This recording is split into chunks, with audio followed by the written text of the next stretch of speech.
दोस्तों इस एपिसोड की शुरुआत में विकराल और गबराल टेनिस खेल रहे होते हैं। फिर यहाँ पर विकराल को गबरू बोलता है विकराल एक और गेम खेलते हैं, जीतने वाला हारने वाले को 10 सोने के सिक्के देगा। फिर विकराल साहब उसे टेनिस का बैट मारते हैं और कहते हैं मिल गए 100 सोने के सिक्के। फिर गबरू कहता है मैं तो मजाक कर रहा था विकराल। फिर विकराल साहब बोलते हैं कि आगे से मत करना। फिर इसके बाद खेलने के बाद विकराल साहब जाने लगते हैं तो गबरू कहता है विकराल फंस गए ना, हारने लगे तो निकल लिए। फिर गबरू कहता है कि मेरा नाम भी गबरू है, अच्छे अच्छे मुझसे हार जाते हैं। फिर इतनी ही बातों में एक छोटी सी बच्ची रोती हुई आती है तो उसे देखकर गबरू और विकराल हैरान हो जाते हैं और गबरू कहता है ये बच्ची कहाँ से आ गई विकराल। फिर यहाँ पर विकराल साहब बोलते हैं कौन हो तुम। फिर इसके बाद ये बच्ची कहती है सर आपने मुझे पहचाना नहीं, मैं लिली हूँ लिली। फिर विकराल साहब मजाक उड़ाते हुए कहते हैं लिली डोंट बी सिली। फिर हंसना शुरू कर देते हैं। फिर बच्ची वो चिल्लाती है कि मैं लिली ही हूँ और फिर गबरू कहता है हो ही नहीं सकता, कहता है निकलो यहाँ से, भागो यहाँ से। फिर यहाँ पर विकराल साहब सोचकर कहते हैं इस जगह के बारे में तो तुम्हें और लिली को ही सिर्फ पता है गबरू। फिर विकराल साहब उस बच्ची के पास जाकर कहते हैं अच्छा ये बताओ बच्ची कि चुड़ैल के पाँव उल्टे क्यों होते हैं। फिर वह बच्ची जवाब में कहती है क्योंकि वो काम ही उल्टे करती है। फिर विकराल साहब हंस कर कहते हैं ये 100% लिली ही है, क्योंकि इससे स्टूपिड जवाब हो ही नहीं सकता। फिर विकराल साहब हैरान होकर पूछते हैं कि ये सब हुआ कैसे, तुम तो अपने कज़न के साथ रावलगिरी किला देखने गई थी ना। फिर वो बच्ची जवाब में देती है कि उस किले में मैंने एक बहुत बड़ा आलीशान दरवाज़ा देखा, उस दरवाजे के अंदर गई तो मैं बच्ची बनकर वापस आई। फिर विकराल साहब हैरान हो जाते हैं और कहते हैं इसके पीछे ज़रूर कोई बहुत बड़ा हाथ है। फिर इसके बाद विकराल साहब एक अपनी किताब खोलते हैं और इस बारे में स्टडी करते हैं। इतने में गबरू बोलता है कि ये कौन सी किताब पढ़ रही हो विकराल, मुझे भी पढ़ाओ ना। फिर विकराल साहब बोलते हैं ये मेरे पिताजी की लिखी हुई किताब है, इसमें दूसरी दुनिया के हर राज के बारे में लिखा हुआ है, मैं इस घटती उम्र वाले चैप्टर को पढ़ रहा था। फिर गबरू कहता है कि क्या पता चला। फिर विकराल साहब बोलते हैं कि यही कि काली शक्तियों के पुजारियों का मकसद सिर्फ यही होता है कि वो अपनी उम्र बढ़ा लें और वो अमर हो जाएं, और उम्र को बढ़ाने के लिए उनके पास सिर्फ 2 तरीके होते हैं, नंबर 1 इंसानों की बलि चढ़ाकर या फिर इंसानों की उम्र छुपाकर, यानी उसकी उम्र चुराना। फिर यहाँ पर गबरू हंसता है और विकराल का मजाक उड़ाते हुए कहता है कि उम्र कोई सोने के सिक्के हैं जो चुरा ले। फिर विकराल साहब उसे थप्पड़ मारते हैं और कहते हैं स्टूपिड, काली शक्तियाँ उम्र क्या आत्मा भी चुरा सकती हैं, यहाँ लॉजिक नहीं सिर्फ मैजिक चलता है गबरू। फिर विकराल साहब गबरू को कहते हैं इसकी उम्र भी किसी ने चुराई है, लेकिन सिर्फ ये पता करना बाकी है कि वो है कौन, और इसका पता करने के लिए हमें काली रावलगिरी फोर्ट जाना होगा। फिर गबरू कहता है ये तो अपनी नगर से बाहर है, याद है गुरु सत्याचार ने क्या कहा था विकराल कि तुम नगर की सीमा से बाहर नहीं जा सकते। फिर विकराल साहब गबरू को कहते हैं कि गुरु सत्याचार मुझे परसों ही मिले थे और उन्होंने मुझे इजाज़त दे दी है, यानी कि अब मैं कहीं भी जा सकता हूँ, क्योंकि वो संकट की घड़ी अब समाप्त हो चुकी है। फिर गबरू बोलता है विकराल उन्होंने आपको इतने समय सीमा के अंदर रहने के लिए क्यों कहा। फिर विकराल साहब गबरू को कहते हैं ये तो उन्होंने नहीं बताया, सिर्फ उन्होंने कहा है कि ये तुम्हें वक्त आने पर पता चल जाएगा। और फिर विकराल साहब कहते हैं गबरू अब मुझे कोई नहीं रोक सकता, दहशत के दरवाजे में आ रहा हूँ। फिर इसके बाद दिखाया जाता है विकराल गबरू और लिली उसी दरवाजे के पास पहुँच जाते हैं और यहाँ पर लिली बोलती है कि सर इस दरवाजे के तोड़ दीजिए ना, क्योंकि इसी दरवाजे की वजह से मैं छोटी ही रह गई। फिर विकराल साहब बोलते हैं अगर इसे तोड़ दिया ना तुम इसी उम्र में अटक जाओगी, और लिली तुम मुझे कोई प्लीज़ सोल्यूशन मत दो यार। फिर इतने में गबरू बोलता है रुको मैं अंदर जाकर देखता हूँ आखिर इस दरवाजे के अंदर है क्या। फिर गबरू जाने लगता है कि इतने में विकराल साहब उसे पकड़ लेते हैं और कहते हैं अबे ओए हाफ टिकट, ये जादुई दरवाज़ा है और तू ठहरा 1.5 फुट का, अगर दरवाजे के उस पार चला गया ना तो गर्म माचिस के डिब्बे के अंदर तुझे लेकर जाना पड़ेगा। फिर विकराल साहब बोलते हैं आओ पहले इस किले की छानबीन कर लेते हैं, यहाँ हमारे अलावा कोई और तो नहीं। फिर इसके बाद विकराल साहब गबरू और लिली को वहीं खड़ा करके कहते हैं कि रुको मैं आगे जाता हूँ, और जाते जाते विकराल साहब को एक बाबा मिलते हैं जिनके हाथ में बोतल होती है और वो कह रहे होते हैं कि अब हो गए 50 साल, आधा काम ख़त्म, अब सिर्फ और 50 साल की ज़रूरत है, फिर मैं इस पूरी बोतल को पी जाऊँगा और अपनी उम्र 100 साल बढ़ा लूँगा। फिर विकराल साहब बोलते हैं तो तुम हो उम्र के चोर। फिर ये देखकर वो बाबा खड़ा हो जाता है और विकराल साहब बोलते हैं प्लेन तो बहुत अच्छा है बाबे, लेकिन उसे कामयाब होते हुए देखने की उम्र नहीं बचने वाली तुम्हारे पास। फिर वो बाबा कहता है कौन हो तुम। फिर विकराल साहब कहते हैं सीधा सा सवाल सीधा सा जवाब, मिलो मुझसे बाबू, मैं हूँ विकराल। ये सुनकर वो कहता है ओह तो तुम हो विकराल, बहुत सुना था तुम्हारे बारे में, आज देख भी लिया। फिर विकराल साहब बोलते हैं और ये लाइन बहुत बार सुन चुका हूँ मैं, अब आपकी तारीफ। फिर वो बाबा कहता है मैं हूँ आयुष्मान। काली माया का महापंडित, जिसकी सिर्फ एक ही इच्छा है अपनी उम्र को बढ़ाने की। इसलिए मैंने एक ऐसा दरवाज़ा बनाया है जिसके अंदर जाने से एक इंसान बचपन में लौट जाता है।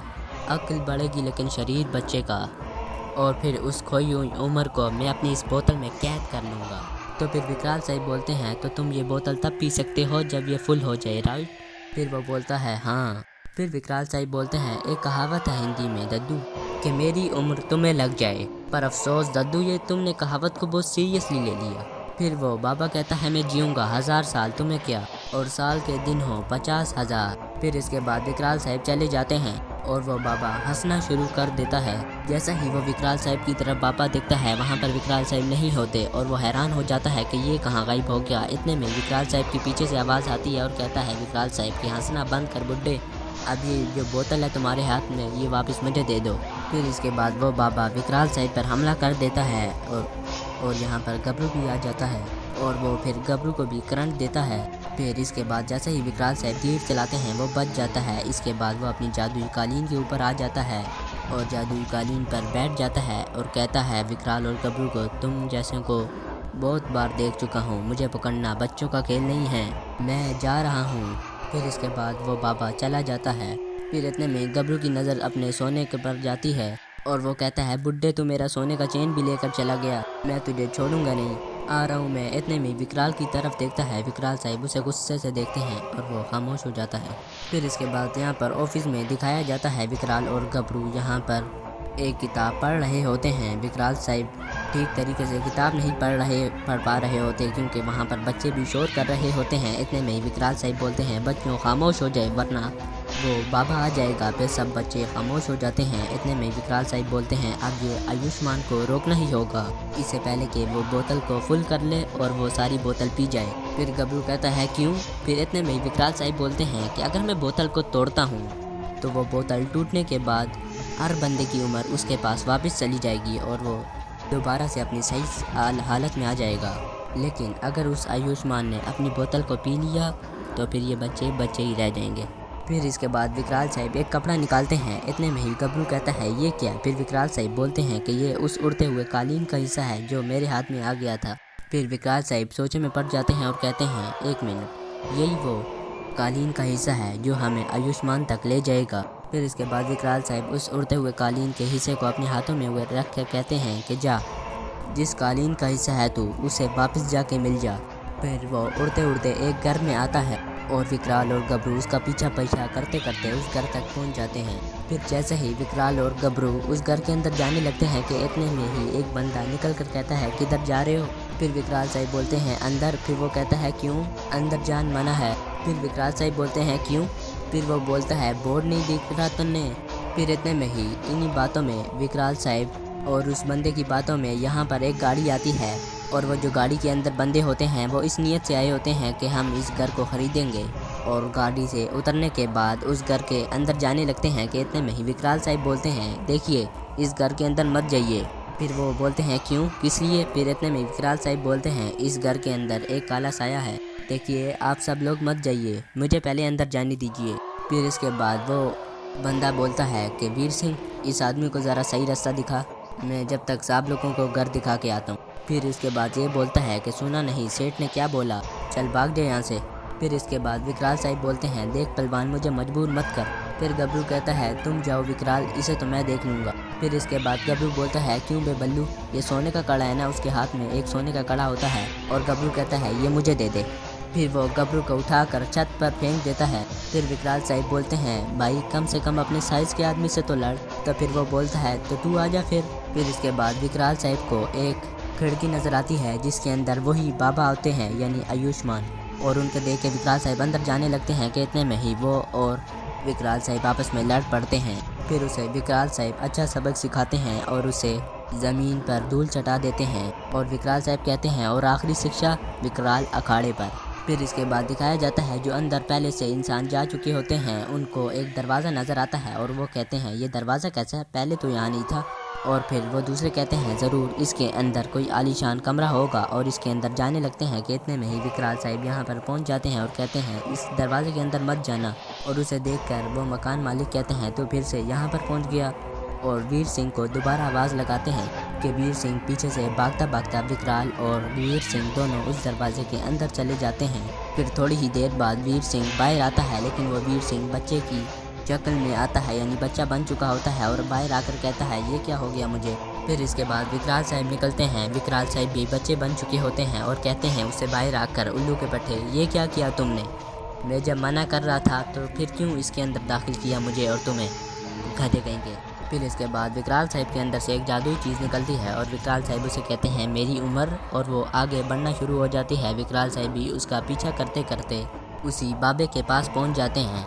फिर विकराल साहब को वो बाबा बोलता है कि तेरी और उस पहलवान की उम्र मिलाकर 35 और उम्र हो गई, अब सिर्फ 15 साल बाकी रह गए हैं, सिर्फ और सिर्फ 15 साल। फिर उसके बाद मेरा प्लान कामयाब।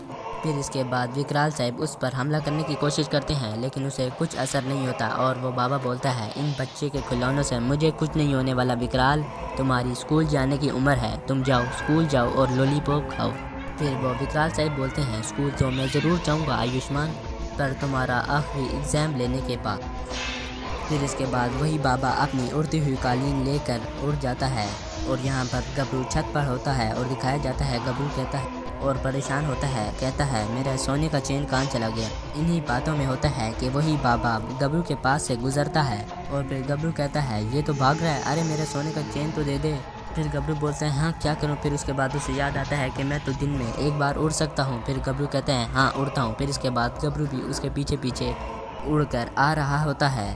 फिर इसके बाद विकराल साहब अपने ऑफिस में होते हैं और दिखाया जाता है गबरू उनको कॉल करता है कि विकराल साहब मैं यहाँ रावलगिरी के फोर्ट पर हूँ, और गबरू कहता है मैं यहाँ पर हूँ, तुम भी जल्दी से यहाँ पर आ जाओ। विकराल साहब कहते हैं तुम वहाँ पर क्या कर रहे हो। फिर गबरू कहता है मैं उस आयुष्मान का पीछा करते करते यहाँ तक पहुँचा हूँ। तो फिर विकराल साहब बोलते हैं ठीक है तुम रुको मैं आता हूँ। फिर यहाँ पर विकराल साहब पहुँच जाते हैं और गबरू इनको देखकर हैरान हो जाता है और लिली को कहता है विकराल कहाँ है। फिर उसके बाद विकराल साहब चूँकि बच्चे बन चुके होते हैं वो कहता है मैं हूँ विकराल। फिर इसके बाद गबरू हंसना शुरू कर देता है और कहता है यानी तुम भी मेरे जैसे बन गए विकराल। फिर विकराल साहब उसे गिरेबान से पकड़ लेते हैं और कहते हैं लेकिन शक्ति वही है, गबरू आजमाना चाहते हो क्या। फिर इसके बाद गबरू को विकराल साहब नीचे फेंक कर आगे चले जाते हैं और जाते जाते उनको वही बाबा नज़र आता है और विकराल साहब उसे देख कर छुप जाते हैं और वो कह रहा होता है किसी भी वक्त कोई भी बंदा मेरे इस दरवाजे से गुजरेगा और मेरी इस बोतल को फुल कर देगा और मैं इसे पी लूँगा। फिर इसके बाद दिखाया जाता है वही बाबा अपने साथ बातों में ही होता है कि इतने में पीछे से गबरू भी छुप छुप कर उसकी वही बोतल उठाने के लिए जा रहा होता है।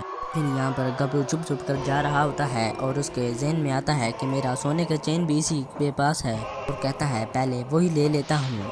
जैसे ही वो लेने लगता है कि वो जाग जाता है और उसकी तरफ देख लेता है। फिर बाबा गबरू को करंट देता है।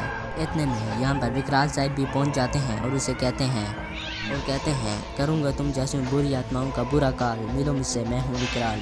फिर इसके बाद विकराल साहब उस पर हमला करके यानी जो उसके हाथ में चाबी होती है वो अपने हाथ में सेंड कर देते हैं। विकराल साहब ये देखकर हंसना शुरू कर देते हैं और इतने में ही वो बाबा छलांग मारकर कारपेट की तरफ आने लगता है कि इतने में ही वहाँ से लिली कारपेट को हटा देती है और विकराल साहब उसे कहते हैं ना अब तुम्हारे पास चाबी है और ना ही कारपेट। फिर यहाँ पर वो बाबा भागना शुरू कर देता है और भागते भागते उसी दरवाजे के अंदर से चला जाता है जहाँ पर उम्र बढ़ने के बजाय बच्चा बन के निकलता है। फिर बाबा जैसे ही उस दरवाजे के अंदर जाता है और बच्चा बन के वापस आता है और विकराल साहब उसे देख कर कहते हैं क्यों जवानी याद आ गई तुम्हें या फिर नानी। जैसे ही वो बाबा बच्चा बनता है सारे लोग अपनी अपनी सही वापस हालत में आ जाते हैं और सब लोग खुश हो जाते हैं कि हम ठीक हो गए। फिर इसके बाद विकराल साहब भी अपनी असली हालत में आ चुके होते हैं और उसे अपने बोतल में कैद कर देते हैं और कहते हैं अब मेरी बोतल का कमाल देख आयुष्मान। फिर गबरू कहता है अरे मेरे सोने का चेन तो ले लेते उससे। फिर इसके बाद गबरू की नज़र नीचे जाती है और देखता है अरे मेरे सोने का चेन तो इधर है। फिर यहाँ पर इस एपिसोड का इख्तिताम हो जाता है। दोस्तों हमारे इस चैनल प्योर सीरियल को सब्सक्राइब के साथ साथ बेल आइकन के साथ साथ लाइक के साथ साथ शेयर भी करें। आपका बहुत बहुत शुक्रिया।